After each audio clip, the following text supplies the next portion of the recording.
Ok, buonasera a tutti. Allora, Lorenzo Fiomontini, Italy's former education minister.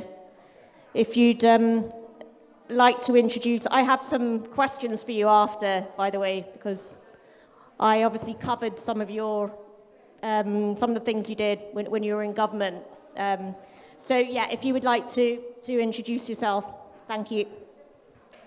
Hi everyone, and I hope you hear me loud and clear, and thank you for having me. It's the second session I'm participating in 2 days, and I think this Taormina conference is becoming a very fruitful opportunity for a meaningful exchange on current political and economic trends, but also a deeper reflection on where we're going, especially as a European Union. Since we're running late, I'm only going to use a couple of minutes to set the scene, okay, on this topic, the topic of building Europe from the bottom up, the issue of citizenship, the issue of participation, the role of the younger generations, and so on and so forth. And I think I'd like to start by saying that I think the European Union has, over the past 15 years, made incredible strides towards building that sense of Europeanness, that European awareness, that sense of a shared citizenship, which had been lacking since the mid-50s. Those of us that have studied political science know very well this has been an ongoing debate, like when will we build a strong European citizenship, a sentiment, like feeling of belonging, and so on and so forth. And for those who have been studying the whole issue of the democratic deficits to a certain extent, this was a very strong element, a very strong sense of, a very strong point. I remember one of my PhD supervisor, Philip Schmitter, used to say that, like Europe needed an enemy in order to strengthen, a sense of us versus something else, so, and of course, the idea was that there wasn't going to be another war, for Europe to become Europe, for Europeans to fight together side by side. But I think that the pandemic, to a certain extent, has been very useful in this regard. It's been an opportunity to reflect on what Europe stands for and how important it is to be together in this effort. We have realized to a certain extent that it's very hard to counter some of these global effects when you are isolated. This is still controversial, of course, because the pandemic, it depends on what the final outcome will be. Because of course, if we fail against the pandemic, if there is a resurgence of infections and so on and so forth, many people may say, well, we could have done it better on our own.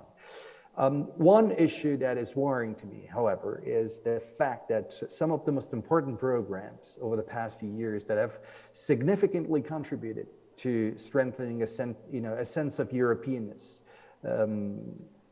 like the Erasmus program, has been one of the first casualties of the recovery facility, right? If you remember last year, when the Commission proposed sources to get the money to counter the economic effects of COVID-19, Erasmus was one of the first casualties. They proposed, I can't remember, cutting roughly 6 million, I think, from the Erasmus program in terms of the exchange program, but also even more from the Erasmus Plus and the Horizon Europe, the whole research framework. And we've seen it, those of us that have led the negotiation and on the side, as regards Erasmus and Horizon Europe, the whole research and education program in 2018 and 2019 know very well that since the initial plans, we were almost, we were discussing at the beginning 120 billion, then 100 billion, we're down to 84 billion, I think now, probably even less.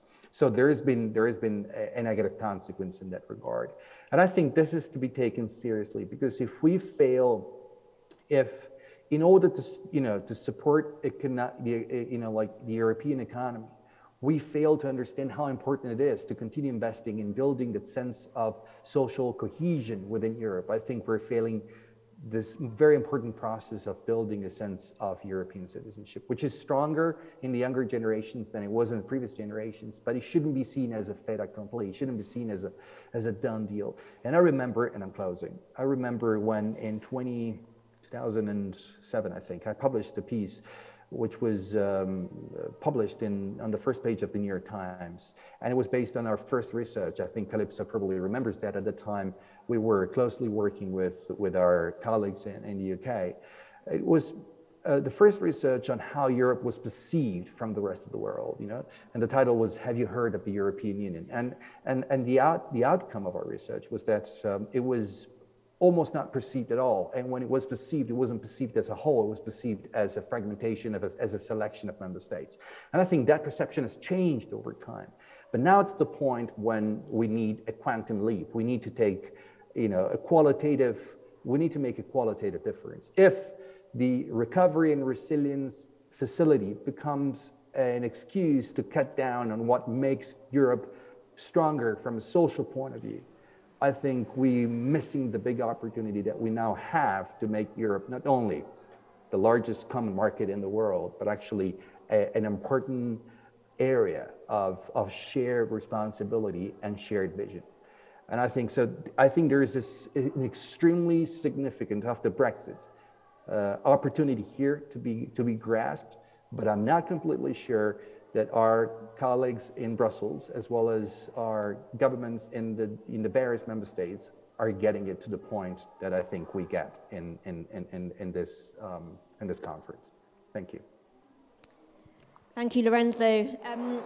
I have a quick question for you because you've probably been, I would say, Italy's probably most outspoken education minister in recent years. And the reason why you resigned, or at least one of the reasons why you resigned, was because you felt the funding going into education in Italy at that stage wasn't sufficient for the policies that you would have liked to have developed. And now we've had the pandemic, which has obviously affected everyone, and education is again central to spending category of the European Recovery Fund. What do you feel needs to be done now to make sure that money is wisely spent? And if we take the European, Europe as a whole, rather than solely Italy.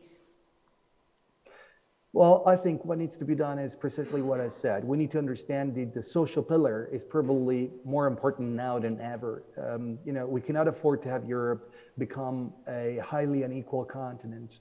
We cannot afford Europe to become an area of social fragmentation. I think if you think about what Europe has always been, vis-a-vis the United States, vis-a-vis North America, vis-a-vis East Asia, it's always been perceived, and also from within and from the rest of the world, as an area of balance, as the place where you go when you want to live a good life, when you want to have a welfare state that works, where you don't want to be left behind. Well, if Europe becomes that thing now, Europe is going to undermine its very founding principles.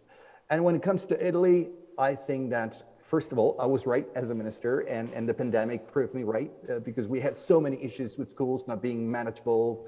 We have in schools too many people there, too many educators and teachers that don't have a permanent job.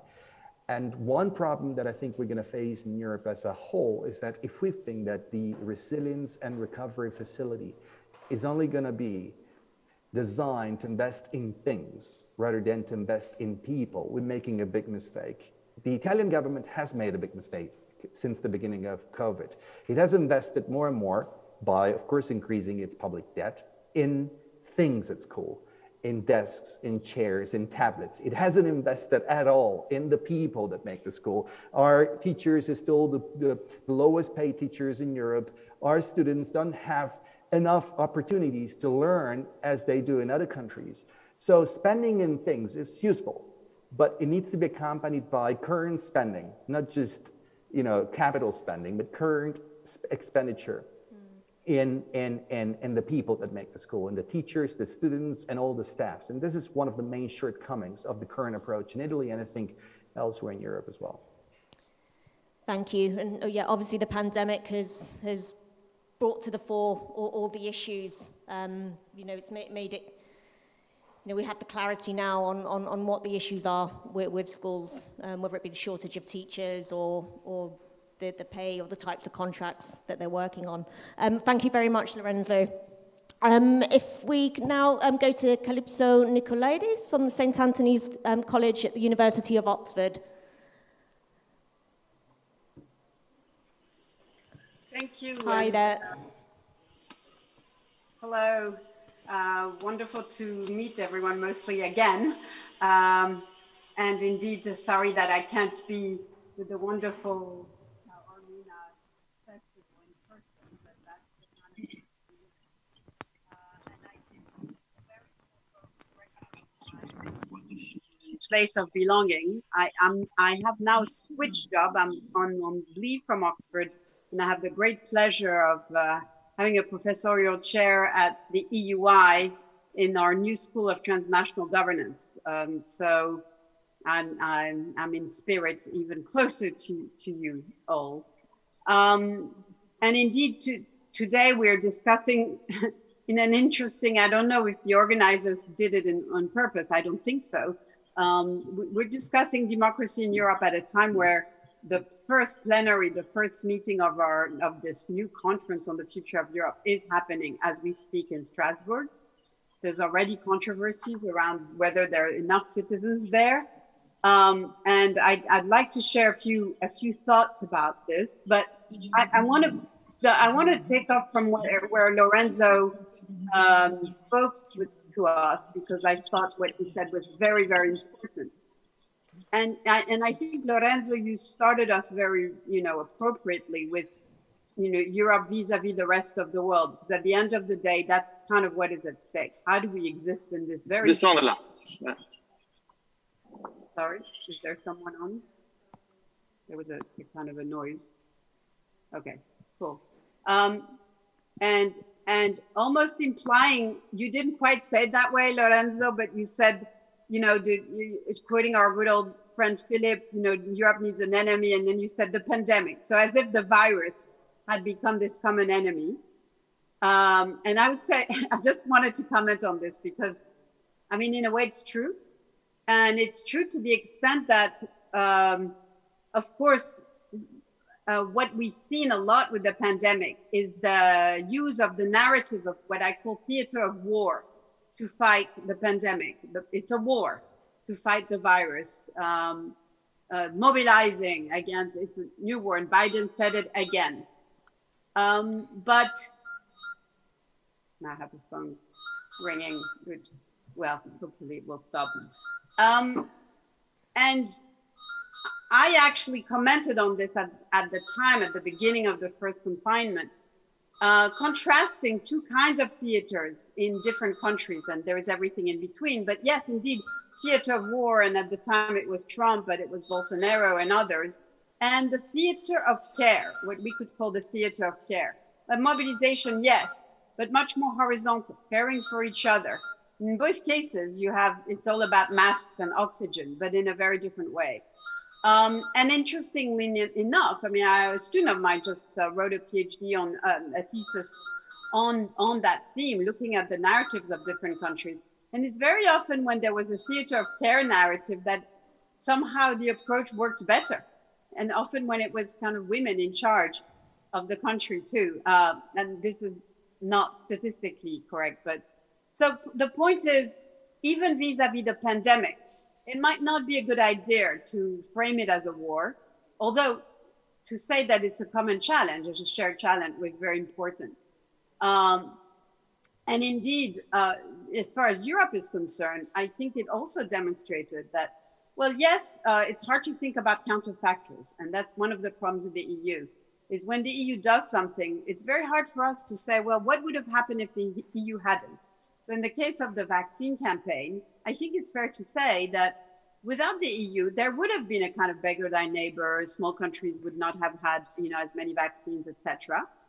So that's one thing. But it's very hard in politics to speak to citizens about counterfactuals. Although, Lorenzo, I'm sure when you were Minister of Education, it's a kind of, kind of dream world you have about schools, that they do, teach that kind of reasoning, right? Thinking slow rather than thinking fast. But also, I think that aside from trying to kind of defend the EU from a counterfactual viewpoint, I think we also learned that the EU is at its best when it doesn't try to do everything, especially when it didn't have competence and no experience, but rather that it organizes European society or helps society organizes itself to take our future in our hand as society. And what the EU is supposed to do is, to me, organize different, what I would call circles of autonomy. What we learned with the pandemic is we each have different circles of autonomy. As a Leibnizian monad that I am, as an individual, I have my family, my neighborhood, my city, and they're not just concentric circles, my region, my country, Europe, the world, but I belong to different circles that may be more or less overlapping. And the EU shouldn't try to be everything to everyone. So in the case of the vaccine, it would have been much more wise to kind of have a better division of labor. And hopefully we're getting there. And I think there is a sense that European citizenship is about that. It's about having the EU do more if you ask what, but if you ask how, not on the what. The polls show that, most citizens in Europe, 70% would say that you should do more foreign policy, health, whatever.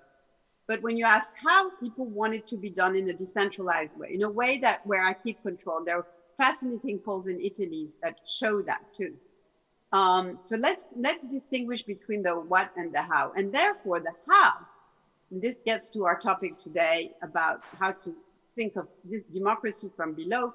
There is no question that in the 21st century, with our kids who are digital natives, who, don't want to be told what to do. Well, kids never did want to be told what to do, but even less. Yes, we are rethinking democracy from the bottom up. Yes, this doesn't mean representative democracy is not at the center of it all to this day, but it needs to be bolstered and fed by bottom-up legitimation and processes of what we could call distributed intelligence or collective intelligence. And there's huge amounts of research in social science that show that decisions or appraisals by the many tend to be better than appraisals by the few, elites or not elites. Better if everyone is educated. And this leads me to say that, in the big picture, if somehow the EU can show the way to a democratic participation in a very complex multi-level polity, it could be, if not a model for the rest of the world, because it's a language I hate to use. And Lorenzo, you were reminding us of this wonderful study. And the rest of the world is not sitting there waiting for Europe to show them how the way, as with the standards of civilization of the 19th century. But we can inspire, because democracy is struggling around the world. People want their say around the world, and they don't want to wait every 5 years. And so this leads me to what has been happening now around this conference on the future of Europe, meeting with its first plenary today in Strasbourg. And indeed, that is an experiment. I think a highly promising one, but I'm a silver lining kind of girl. It's been very criticized. There's a lot of cynicism around it. It's very short because of the French presidency. And what are we going to do? National citizens panels, trans-European citizens panel, a democratic platform that is kind of great and connected, connecting citizens horizontally and not just vertically. But nevertheless, it has its limit. So it's really up to you, us as citizens, including the kind of persons that are involved in the Tao Book Festival, to actually be part and take part. And that's what we're trying to kind of advocate and debate at EUI these days, where I run an EU democracy forum.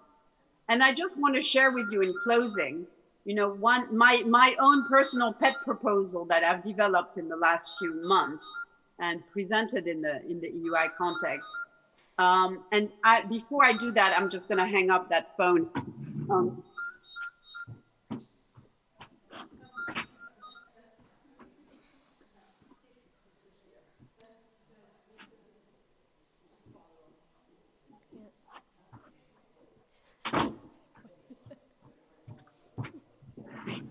Apologies for that. And that's what I call the democratic panopticon. You remember Bentham's panopticon 200 years ago, more than that. Then kind of to surveil prisoners with one guard, but you never know when you're being watched. And so it's the most efficient thing. And he drew lots of graphs about how you do this. So I came up with this idea that can we kind of subvert the metaphor of the panopticon, which of course inspired, Foucault and surveillance society and all of these things, but talk about the democratic panopticon, because what we do know is citizens, it shares this double feature of the panopticon, the participatory democracy, that it's both permanent and intermittent. Intermittent because citizens, don't have time to watch what the politicians and bureaucrats do all the time, and nor the expertise or the willingness. But together as a collective, they can have a permanent gaze and a permanent call for accountability. If we really, really call for everything to be on the web. And this is where I connect back, Lorenzo, in closing with your, speaking of the recovery fund, because there's already voices around Europe for making these funds much more systematically transparent. How, what the funds are, how they're used, under what criteria, and if they are, and if every user puts them up on a platform, interconnected, where the Commission probably, or some EU institutions, or the Parliament, which kind of provide all the links, and then you have a decentralized way of putting all this on the web, more or less clearly, we could have a fantastic European democratic budgeting in Europe and project assessment in Europe, inspired by the whole municipalism movement and participatory budgeting and all this, but scaling it up at the level of the EU. But in a way, the projects are all the way back down. They are projects, I am sure, a few miles from the book festival as we speak. So the point is, can Europe organize itself to make its own workings much, much more transparent, under the gaze of the public and the harsh analysis of the public, which would take care all at once of nepotism and, corruption in many of our countries, as well as legitimacy, and as well as simply better use of the funds, because there is such a thing as collective intelligence. And that's what should underpin democracy in the 21st century.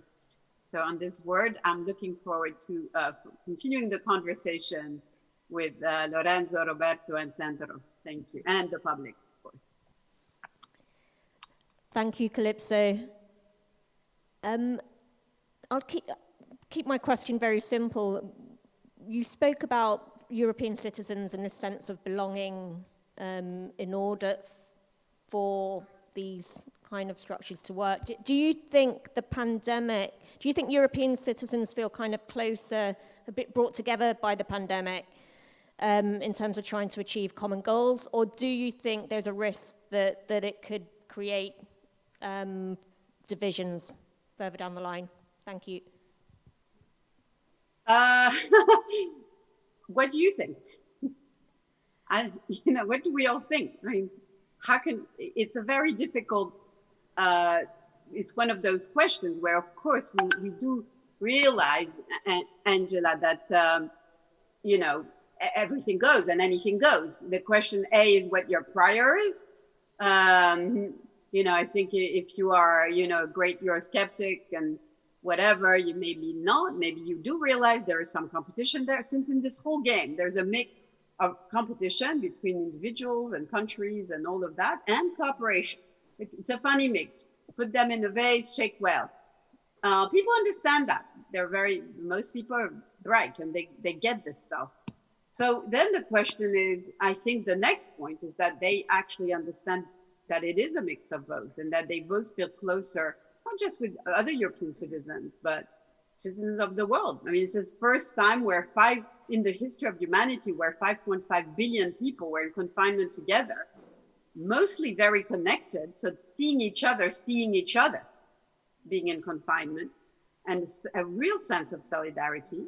Also an enlightened self-interest sense of solidarity, because they know that if you have it, then I have a greater chance of having it.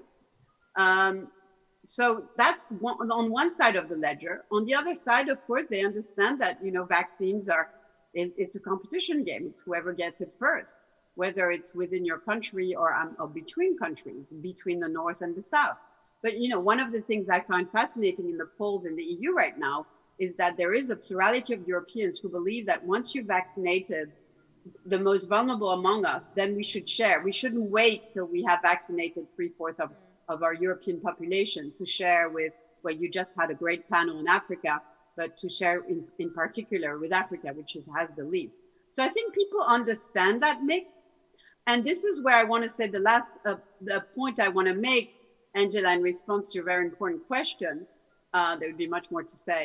But these days, as my students know, I'm obsessed with ambivalence. I wrote last year a big piece called In Praise of Ambivalence. I believe that most people, when they look at political life, in fact, that when they look at their personal life, you know, children love, hate their parents. You know, most people are ambivalent about most people or most issues. In politics too, you know, they understand cooperation, they understand control, they want both, you know, they want their cake and eat it too. That's the way we all are. And I think the problem with our polarized politics is that people are asked to belong to a tribe. And if they leave their tribe, they're traitors. And they have to vote for that side. And there is so-called affective polarization. It becomes polarized according to your affect, to your emotions. But actually, when you look at, for instance, Citizens Assembly, after 2 days of discussing issues, people kind of find each other in the middle, most people.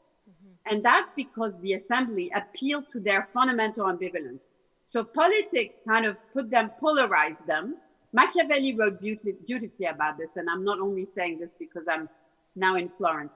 But so politics does that for good and bad reasons. I mean, you know, but you have to vote black or white, yes or no, him or her. But the fundamental thinking about the world is much more blurred. And I yearn for politics. I, for once, yearn for politics, and maybe Sandra will have something to say about that. A politics that appeals to our fundamental ambivalence, that values it, that leverages it, so that actually, when you're ambivalent, you're capable of hearing arguments on either side. You're capable of changing your mind when you hear facts.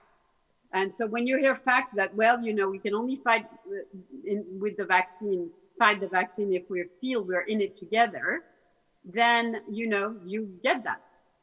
So that would be in a nutshell. And I apologize, Angela, because there's much, much more to say about this. But I'm sure my Thank you very much. I apologize for the broad, sweeping question, but thank you. Well answered. I'll go over to Sandra Guzzi, who I'm pretty sure I've bothered by telephone in the past as well. Yeah, we spoke just before the European elections a few years ago. Nice to finally meet you online. Nice to see you. So, so Sandra was Italy's former Minister for European Affairs and MEP elected in France and Secretary of EDP. Yes, thank you very much. Of course, I'm very sorry that this time again I cannot make it physically to Taormina, but as Calypso was saying, you choose a very good date, but difficult date for the delegate on the at the conference on the future of Europe, because we have started this new democratic process without any precedent in its form. Let's see if it will be also in its participation and outcome in Strasbourg this morning. And I was there. I'm one of the delegates of the European Parliament, and I just arrived in Paris now. What could I say? I would say that we are betting. We are betting on something, and we are facing a big question mark. The bet is, when speaking, of course, in terms of European transformation, in terms of democracy, and in terms of citizen participation and ownership. What is the bet? The bet is what we have started to do this morning, because after all, we are betting on the possibility of this time of really seriously reform the Union, starting from a direct participation process, starting with the complementary exercise where you got, of course, citizens selected randomly, representative of the citizens at national and European level, i.e. member of the parliaments, representative of civil society or organized civil society, representative, of course, of the governments and of the EU institutions, Commission and Council. This has never happened in this form. And it has never happened with this tool. You have already mentioned Calypso, this also a new tool that we have, which is a digital platform, which is, of course, is not the answer to everything, but it is a tool for something. Because especially after the COVID-19, where everybody, I would say 70% of the Europeans, probably 60% in some countries where you got difficulty still to connect to internet, but we all have learned, and we are showing now, how to express your ideas, express your views, to work, to be in contact with your family through a digital platform. And the bet is, will it work? The bet is, will we manage to mobilize the European public opinion around this concrete exercise, physical exercise, which is the conference? We are going to work at least for 1 year to discuss about what we want to do or we don't want to do in Europe, and how we want to do it. And in parallel, and there will be few hundred of citizens selected randomly working around these items in 9 panels: democratic life, climate change, migration, values and rule of law, digital, of course, digital challenges. Well, first of all, will we manage to mobilize the public opinion around this? Will we manage to use exploit in its full potential this digital platform? That is the bet. We rely a lot on the media, because it is very difficult otherwise. Because this time we have put in place all the instruments that we have been talking about, some of us, for a long time. But who knew that this morning we were in Strasbourg launching the conference? Lorenzo knew it, Roberto knew it, Calypso knew it because she said it. The people present knew it, probably their family and their relatives.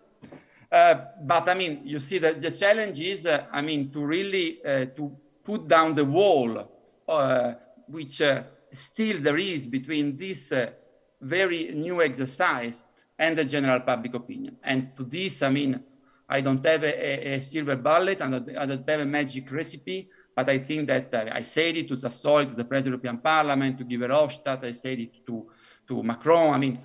We have, first of all, asked to the public service in Europe to talk about this. Traditional TV and radio. They don't have to say which Europe we have to build up. They have to say, hey, dear citizens, this is happening. If you want to share your ideas, you can go on the platform.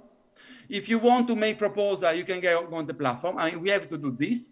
We have to try to reach out to the young people. 1/3 of the citizens which will be part of this conference are youngsters between 16 and 25 years old. It is clear that we have to ask to some influencers or some bloggers to talk about the conference. We have to do exactly these things, because we need, the bet is, let's try to mobilize a sufficient part of the public opinion. Why we need to do this? Because if there isn't a sufficient awareness and a significant participation, the enemies of the conference, and there are many, they were there also this morning, they will use it to deny the legitimacy to the outcome of the conference. And the outcome is the question mark. I say that this conference is a bet. I talked about the bet. The question mark. The question mark is, what shall we do with the outcome? I heard even in Italy, the leader of supposedly pro-European left party saying, we are going to do a big opinion poll for 6 months. What a great idea. No, it's exactly what we should avoid. We don't have to do a big opinion poll on a continental scale for 6 months. We have to work for 1 year. We have to try to identify, to let emerge some key requests, some key priorities, some key proposals for the European transformation. And then, to use a phrase which is now is a mantra, we have to do whatever it takes to ensure the follow-up to the citizens' request. If the citizens ask us to do more and better on health, for example, we have to be ready to do more and better on health. If the citizens they ask us to do more together for research and education, we have to be ready to do more together for research and education. If what the request can be met with political initiative, let's take this political initiative. If this requires new laws, let's approve the new law. If this requires treaty revision, let's open the treaty revision. And this is the issue. I mean, because it is clear that if we work for 1 year, if there are concrete proposals, if these panels really work, and then we don't, we say, thank you very much, that was very interesting. We publish a nice document, a nice resolution, a nice communication, and then, I mean, we don't go back and business as usual. As usual, it's over. If we manage to create a political momentum between member of national parliament, member of European Parliament, citizens, civil society, media, and this momentum brings to the, I mean, to take stock of the outcome and say, hey, there are 5 key reforms for the Union, 5 key innovative proposals for the Union, and we are ready to ensure a follow-up. I think that we have done something very, very useful.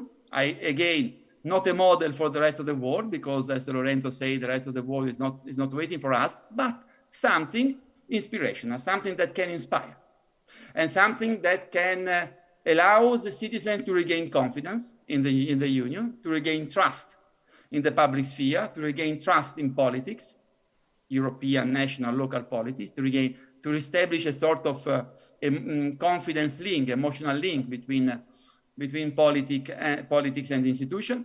This morning, there was a good atmosphere, better than I thought. You could feel the difference. The fact that, I mean, they were the first representative of the citizens, brought fresh air. The fact that there was this new fresh wind blowing around the hemicycle in Strasbourg pushed also the member of national parliament, European Parliament, to be a little bit, to take a little bit of courage, and show clearly the gap that there is between this approach and the approach of certain governments in the European Union. We are stuck in the past with their eyes, with the feet, and with the head, and this is the battle that we have to fight. Thank you very much, Sandro. Very, very interesting. You spoke about the EU developing or adapting policies or responding to what citizens want, you know, in your policies, whether it be healthcare, research and education.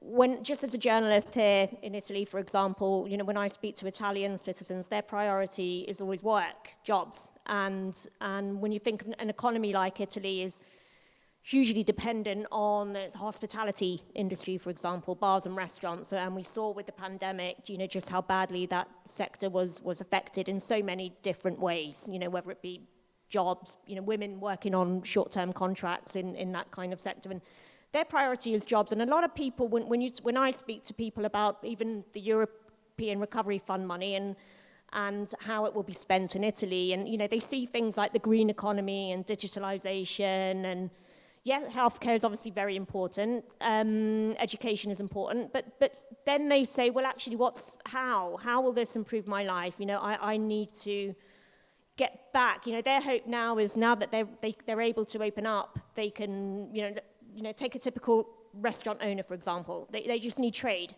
and how can we make citizens really feel that they will achieve something, you know, their lives will improve by the policies that the EU is shaping according to what the EU believes citizens want. You talk about a fresh wind, you know, air, but I don't feel it sometimes. We don't have the same kind of energy I don't feel it anyway when I speak to Italian citizens, and I'm just using Italy as an example because that's the country I cover. Thank you very much. Yeah, thank you. I can assure you that having worked in all the EU institutions and having done politics for European politics for more than 20 years, this morning in Strasbourg there was a fresh air. But I mean, you can also go and look at the intervention, and you will understand what I mean. That it is clear that everybody in Europe wants jobs. Everyone in Europe wants a more effective action from politics, be it national or European, against growing inequalities. But our duty is also to use this conference to explain that, I mean, the digital transformation and the green transition are not just trendy words. They imply a transformation of societies, and they have to start from the creation of new jobs. I mean, I don't see, these are our duty, and these also the usefulness of the conference, to have debate and to have an engagement of citizens where we can also propose, explain, debate about the positive implication for the society, for the well-being of the societies, for the economic growth, for the job creation of the fundamental choices that we have made in Europe and for which we are accountable. In Europe, we have made two fundamental choices: the choice of the green transition and the choice of the digital transformation. Italy, first of all, has also a vision, and Francesco Grillo wrote in a brilliant op-ed on the Corriere della Sera or Messaggero, I can't remember. Italy has a duty now to fully use effectively the recovery plan, because we have all of us with different hats, all of us even here, Lorenzo, Roberto, we have fought to have this recovery plan. We have also fought to ensure that Italy gets almost 1/3 of the overall money of the recovery plan. So to my fellow citizens in Italy, starting from those who have public responsibility in parliament and in the media, I would ask them, I mean, how bad are these Europeans? Really, this Macron, which was the public enemy #1 of Italy, how bad? He has fought to give to Italy more than 200 billion euro, whereas France gets only 40 billion euro. Really a real enemy of Italy, this Macron. How bad is this Angela Merkel? Bloody her. I mean, finally she's gone. She has fought to persuade Germany and the Netherlands to give to Italy more than 200 billion, whereas Germany gets only 29 billion euros.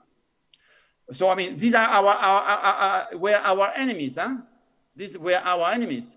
I remember distinctly a current member of the Italian government describing Macron as the public enemy #1 of Italy, okay? So, I mean, what I would say from the Italian, I would ask to the media and to those who have public responsibility to start to tell the truth. And then to make the best, to use the recovery plan, because if it works, it can be permanent. If it works, we can really say that we have created a new investment tool, a new public investment tool at European level that can be stayed there for good, or at least for a decade. What Europe is doing now concretely, there was one request from the tourism sector in Italy. There was one request from the restaurant. There was one request from the part of Italy which I know best, which is Romagna, which is basically, I mean, totally dependent on tourism. And the request was, let's back to Europe, let's back to free movement, introduce the Green Pass as soon as you can. We need the tourists to come to Italy. I mean, and this has been a request that finally we have given. So also from this perspective, I mean, let's use even the crisis to tell the people, I mean, you see how it is difficult when Europe suddenly disappears. You see how it is difficult when Europe suddenly, as we did at the beginning of the crisis, we were panicking and everybody was thinking for himself or herself. You see how difficult when Europe disappears in terms of free movement. That means less export, less tourism, less economic opportunity, less personal opportunity for each of us. This is the discourse that we have to defend. This is a discourse that we have to propose. It won't change. I mean, Rome wasn't built in a day. So I don't think that we can defeat in a day the new nationalism or the skepticism that has been flowing around Europe in the last years. But I think that we are entering a new phase, and this phase can also be a huge opportunity for the European relaunch. Thank you very much. Now over to Roberto. I do apologize. I don't have your name on the pamphlet I have. Pasalli. Okay, if you'd like to introduce yourself. Thank you very much. Yeah. Thanks. I'm Roberto Castaldi. I'm professor of political philosophy at the Campus University, director of the International Center for European and Global Governance, which is a spin-off of the Sant'Anna School in Pisa, and director of Euractiv Italy, which is part of the Euractiv network, which is an attempt to create a pan-European media. It's present in 13 languages in the various European countries. Well, I've been working a lot on European civic education, and that's the reason why Francesco invited me to this session today as the proposal vision put forward regarding Erasmus. I would like to complement vision ideas with a few other proposals that may be less expensive and therefore slightly more feasible in the short term. Also targeting people outside formal education, because while I support very much the extension of Erasmus and of course the civic service that in the vision concept paper were proposed, I think that we have a different issue. The most educated people are usually also the most pro-European people. And we need to get on board the rest of the citizenship.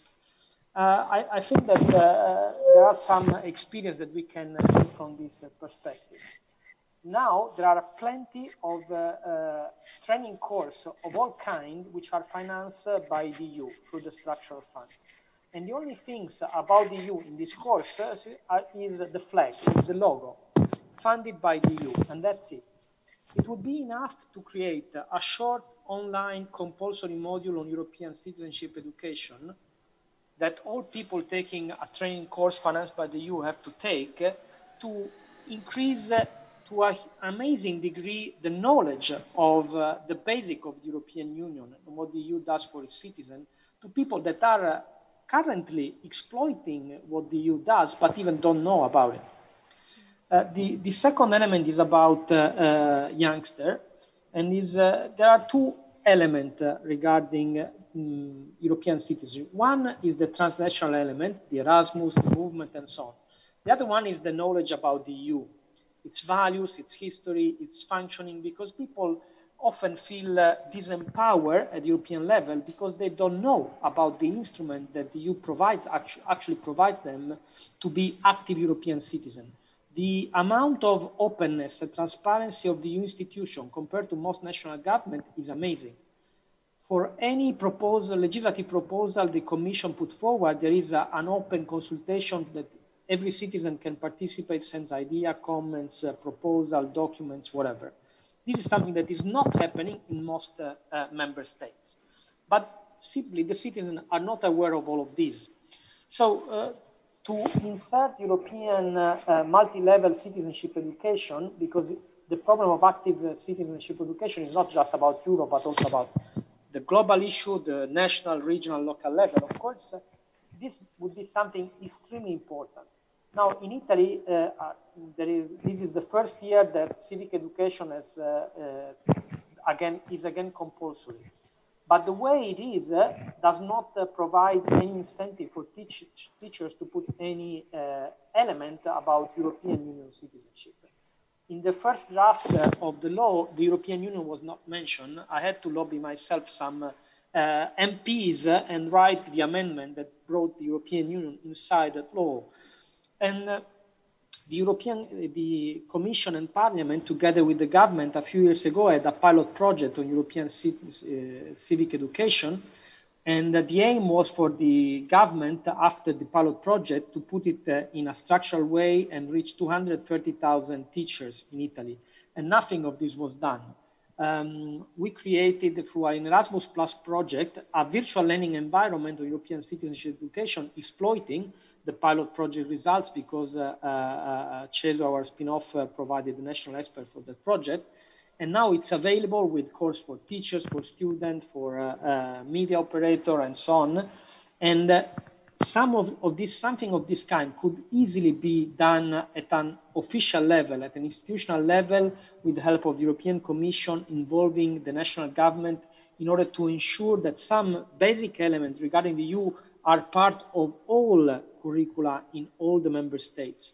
I mean, just last month, the Minister of Education in Poland said that the reform of the educational system was required also to teach pupils that the EU was an unlawful entity, because the EU was trying to prevent the reform of the justice system in Poland to completely destroy the rule of law in the country.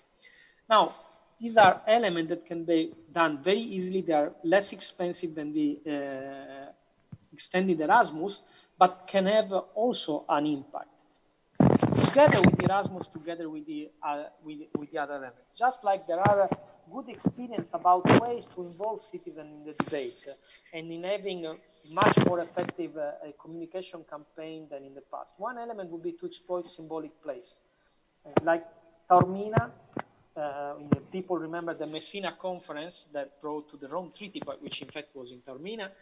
But this could be Ventotene, just to speak about places in Italy that have a symbolic value for the EU, where could be used to have a regular meeting between the ministers of education, the director general of the ministries of education, to set up a working group, and in order to ensure that there is some element of European citizenship education in the European school system.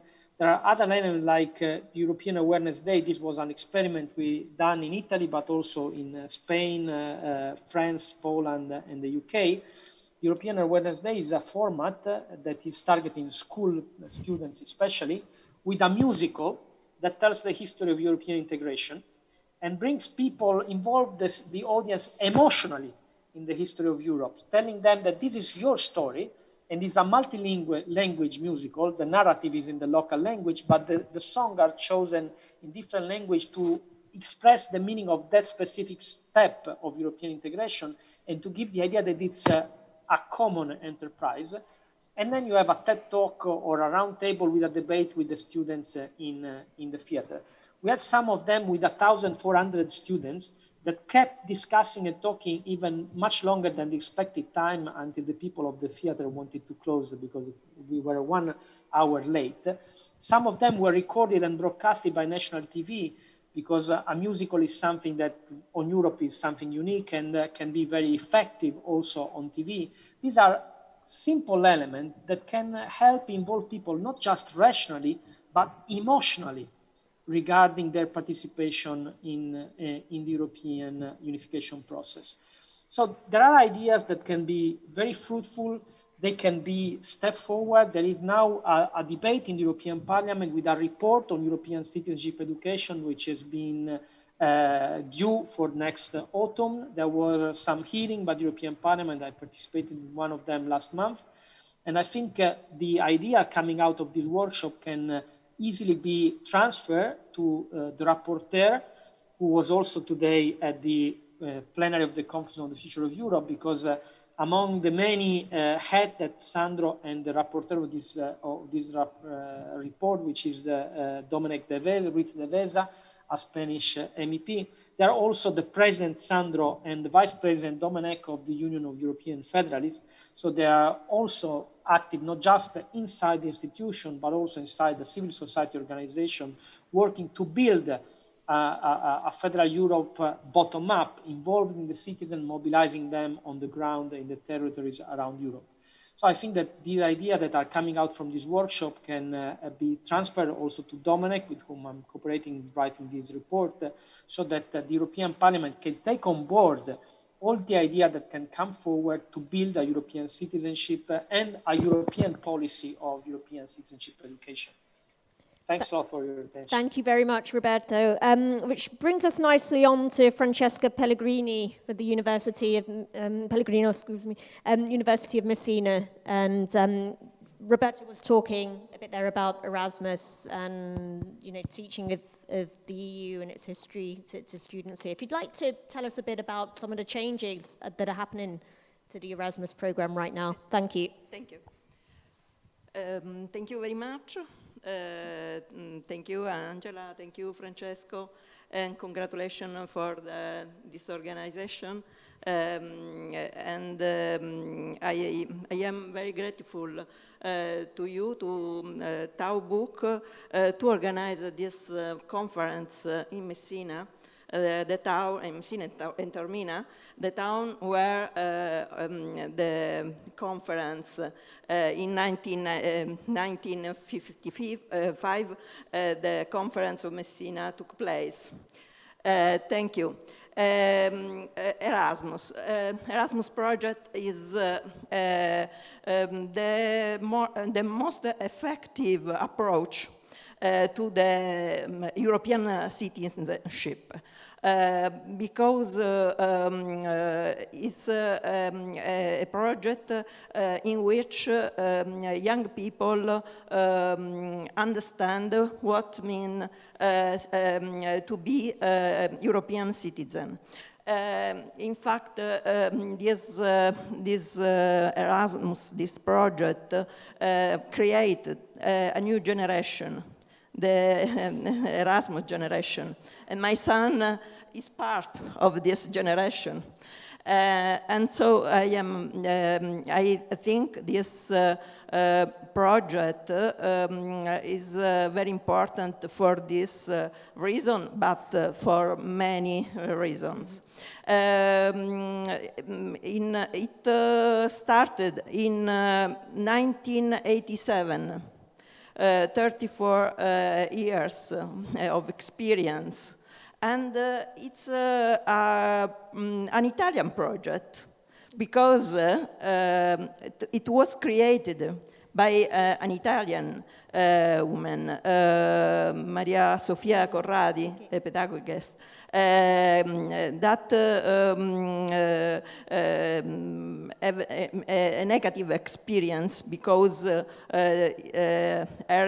Italian university did not recognize a period of internship in another university, in American university.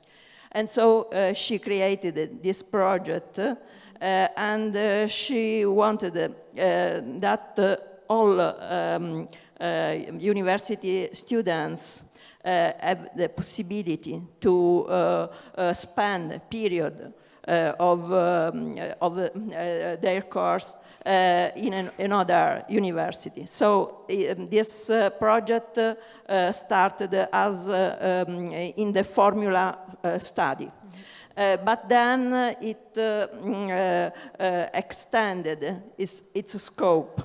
And in fact, it included, for example, traineeships, internships, and work experience in another universities or in another institution, European institution. And so in 2014, the European Union decided to change the name in Erasmus+, a project that included in it many different projects. And in fact, the name is training, education, youth, and sport. And so in this project is characterized by 3 different areas. Area study and education, and area cooperation, very important area because it creates a network with the other universities through many agreements. And the third area is European policies. This project extended the concept of student, because student is not only the university student, but now it's the school student also, but also the student that of the first level, of the second level, and of the third level. So PhD students, master course students, etc., participate to this very important project. This formula, Erasmus Plus, has been repeated for the period 2021-2027.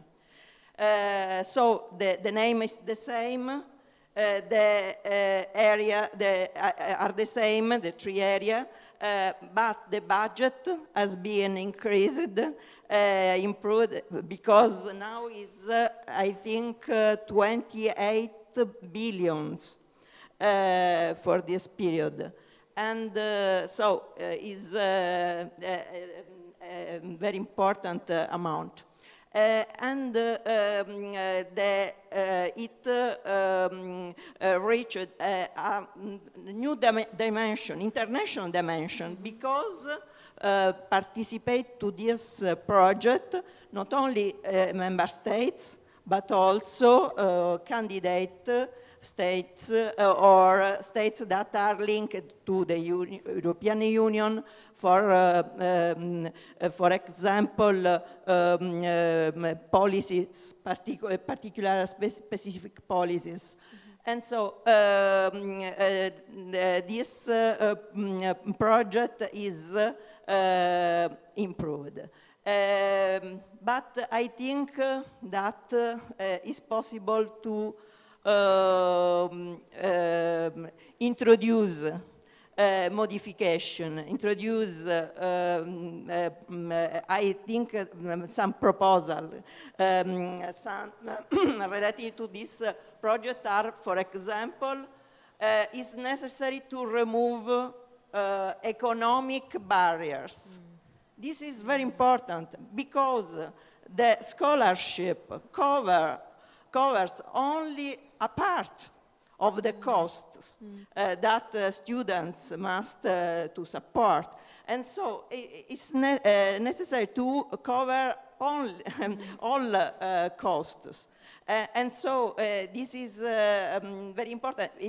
And I think it's possible, for example, to reduce the period at 6 months, for example, but to extend the number of students that can participate and to cover all costs. Another proposal, to make it mandatory,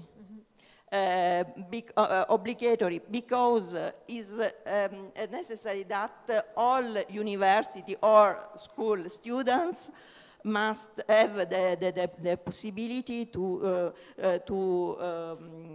participate to this Erasmus. And this, I think, is very important. Another proposal is to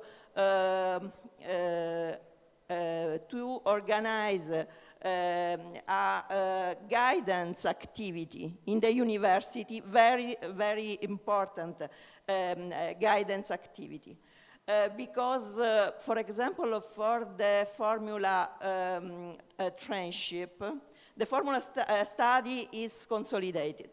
But the formula trainship, where in which the student must choose an institution, is not easy for them to choose an institution, and it's very important the role of a professor in this for this activity. because normally students choose the institution more prestigious, for example. But it's in many cases it is not coherent with its with the course is university course. Okay. And so I think it's possible. There is the possibility to modify in this project, but now is a success story. Thank you, Francesca. Indeed, you know, from my own experience of benefiting from Erasmus when I was younger, it enabled me to learn much more about the European Union and travel and study and work in the European Union as well. And I think a lot of young British people who voted for Remain in the Brexit referendum were probably going from the experience and everything they learned about and loved about Europe thanks to Erasmus, which kind of ties in with what Roberto was talking about and what Sandro said in terms of communicating the EU and educating young people on the EU. Do you think it could be something that extends beyond university students, so it could be something that starts among younger school pupils across member states to be doing exchanges, to be learning about via spending time in different countries about the history of the EU and why it exists and why it benefits their lives, to then further down the line get them to kind of buy in? Do you think that that could be a possibility? It could be extended that far? You know? Yes, I think this project will continue in the future. For this is very important to enrich this. In particular, now there is a new project to introduce graduation, an European graduation. And this is very, very important because now there are many double title graduation. But it's not the same, because in this case, the title is only one, and it's European graduation. And it's an idea of Macron, of the President Macron, and I think it's very important. Okay. Thank you very much, Francesca. And last but by no means least, Stefania Baloncello. Blame Francesco. From the University of Bologna. Okay, Bolzano. Sorry, that's right. I think I need to go back to Erasmus. Thank you for being here. If you would like to introduce yourself and let... Hello. Yeah, okay, it's working. Yeah, I am professor of public law and EU law at the University of Bolzano. Actually, at the University of Bolzano, we already speak 3 languages because we are at the border with Austria. So European studies are a field which is really important, I would say. I will say, I will start with what Sandro Gozzi was saying, so that Europe is really perceived when Europe is not there anymore. So if Europe is not there anymore, as during the pandemic, you really realize that something has disappeared, a border has been put where there was nothing. So our European way of life, we have spoken about it during these 2 days of discussion, is very important when you are studying abroad, like in China or in the United States. You really realize that there is something which is typical of all the Europeans. And another point that has been raised by Calypso is the one of European citizenship, which is something that we are missing if Europe is not there. However, this is more legalized in the sense that it is something which is given to us by the European Union, not by Europe in general. So the fact of moving to another country, studying there, working there, residing there, is something which is given to us by the European Union. So it is an important thing which has been given to us, and also the power to vote at the European Parliament and municipal elections in the place where you have the residence. And so Sandro Gozzi is a brilliant example of this, the fact that he has been elected in France to the European Parliament, even though he has an Italian nationality, for instance. And there is this proposal, also by Sandro, I was thinking that he was going to speak about that, to put weight on European constituencies. So the fact that you can vote in one constituency the person that you want, not even Italian, but German or French. The university, so we have already heard about the Erasmus. It is curious because actually the European Union has no competence on education. So, you know, we are doing a lot, but in the treaties there is no competence by the European Union. So this is something that should be considered. So the European Union is really doing a lot. And I don't know if it is me, but I am really surrounded by projects in the schools, in the high schools, and in the universities about the civic engagement, citizenship, European Union dialogue, and so on. For instance, at university we are having like the junior university for children, so an open university where also we teach what is Europe. Or, you know, in preparation for the European elections, I remember we held a session with the University of Maastricht and other European university with the so-called Spitzenkandidaten, so that each political party was given to the student, and they were really, really interested, their view, so what they want to do in Europe. And it is something which is given to the young generation an imagination, an idea. I did the Erasmus already some years ago, so, you know, and they were telling me, well, you are the new generation, now everything will change. Yeah, okay, so I think that a lot has changed. A last point to finish. Another point that we can speak about is the fact that many leaders in Europe are young people now. So let's think of Austria, Denmark, France. So they have a different idea they have their own language, their own imagination, and they really need to be emotionally involved in the idea of Europe, as also Roberto Castaldi was saying.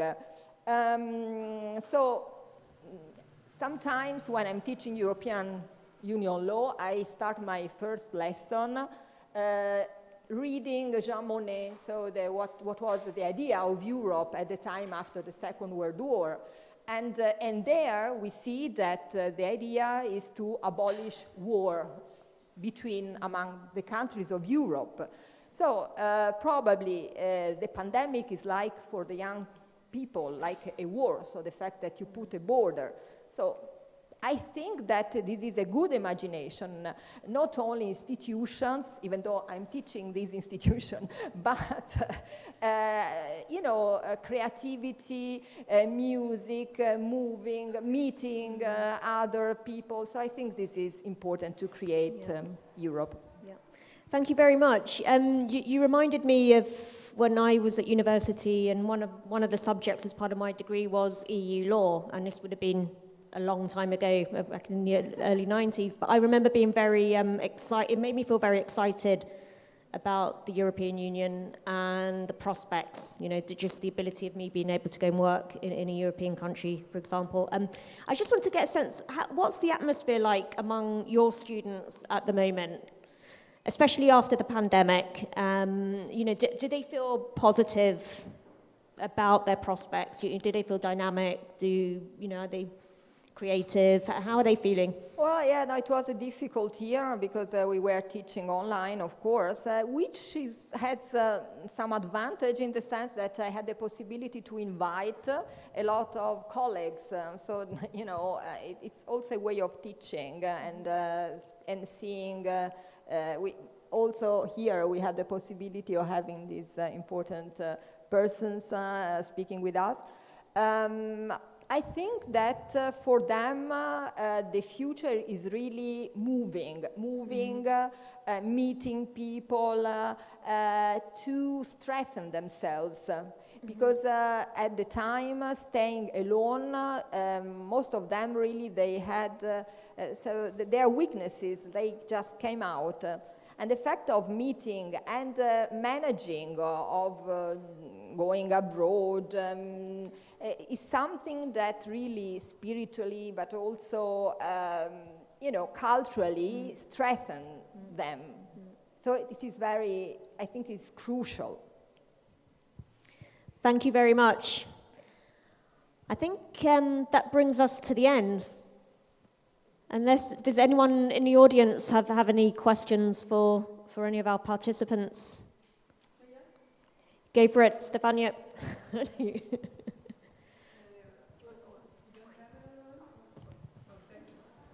Thank you very much. Just first of all to send my best greetings from Taormina to some friends on the screen, and thanks for this inspiring discussion, Lorenzo, Sandro, Roberto, and others I had the pleasure to meet today. Well, let me go straight to the point, just a couple of comments. First of all, I wish to really endorse and express my deep appreciation for the idea which Roberto Castaldi proposed. It's a simple tool, not so expensive like enlarging and extending the Erasmus project for all. Of course, Erasmus for all is a dream, I want to say, and we have to try to pursue that, but we know that we are talking about a small percentage of students. So far, it's about 2% of a small group of youth in Europe. And let's be very, very honest. We cannot lose another 2 decades to build European community. We cannot lose another generation. And to do that, I think this kind of better knowledge, leverage technology, I mean, one of the takeaway, the lessons learned from this crisis is that we can use this ICT to do a better work, to build back better. I think it's very much something we can do.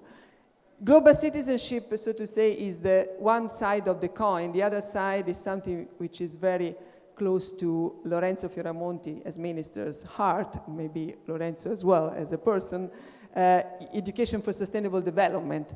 I think it's part of, it's the core, the transformative core of the goal number 4 of the 2030 agenda. And if you want to go to give better knowledge to young people, I think, of course, mobility is important. It's about maybe trying to eliminate barriers. They are still there, recognition of competencies in university and schools, and barriers for workers in mobility. This is something that the European Commission and Parliament have to work about. But if you want to have an achievement in a few years and not losing the next generation of European young people, I think we can use this kind of ideas. Of course, it's about better knowledge, but better knowledge we know which is the chain of values. Better knowledge, raising awareness, changing mindset and behaviors. And I think that this is something that from Europe can become a model for the rest of the world. Thank you very much. Do we have time for any more questions? Or no, that's it. Okay. Okay. Thank you everyone who joined from online. Thank you. Thank you. Bye-bye. Bye. Thank you. Ciao. Bye, everyone.